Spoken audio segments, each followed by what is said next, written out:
வணக்கம் நண்பர்களே. அதாவது இன்னைக்கு உங்ககிட்ட சொல்ல போகிற விஷயம் என்னென்னா, பொதுவாகவே நிறைய இளைஞர்கள் எனக்கு பழக்கமாக இருக்காங்க. அவங்க மிகவும் மனசை சோர்ந்துடுறாங்க. என்ன எனக்கு இது கிடைக்கலையே, அது கிடைக்கலையே, இது நடக்கலை, அது நடக்கலை, நான் நினச்சதெல்லாம் பண்ண முடியல, தடைகள் இருக்குது அப்படின்ட்டு.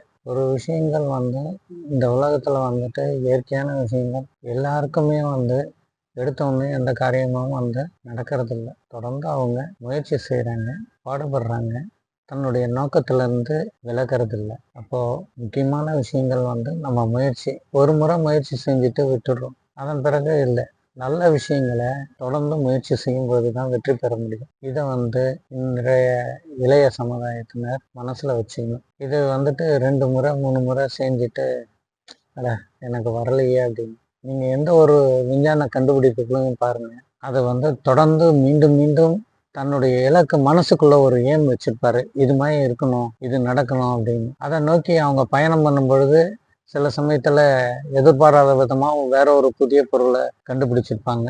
அதுக்கு உதாரணம் பார்த்தீங்கன்னா எக்ஸ்ரே. மேரி கியூரி எக்ஸ்ரே நினச்சி பார்க்கல, ஆனால் எக்ஸ்ரே அவங்களுக்கு திடீர்னு கிடைச்சது. அது போல் விஷயங்கள் நம்ம நல்ல முயற்சிகளை தொடர்ந்து செய்யணும். அப்போ அந்த இலக்கை நம்ம நினச்ச இலக்கை விட பெட்டரான நல்ல இலக்கை கண்டிப்பாக அடைய முடியும். அதுக்கு நமக்கு தேவையானது முயற்சி மட்டும்தான்.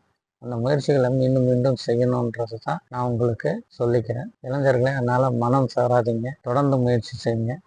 ஒரு பெரிய விஷயம் சொல்கிறேன், நானும் இது நாள் வரைக்கும் முயற்சி செஞ்சுட்டு தான் இருக்கேன். என்னுடைய இலக்கை அடைய முடியல.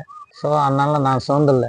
நானே என்னுடைய வயசுக்கே நான் முயற்சி செஞ்சுன்னு இருக்கணும் போது, நீங்கள் இளைஞர்கள் எல்லாம் நீங்கள்லாம் தொடர்ந்து முயற்சி செய்யலாம். அதில் தப்பே கிடையாது. நம்மளுடைய மனசையும் உடம்பையும் நல்ல விதமாக வச்சுக்கிட்டு தொடர்ந்து முயற்சியில் ஈடுபடுங்க. வணக்கம்.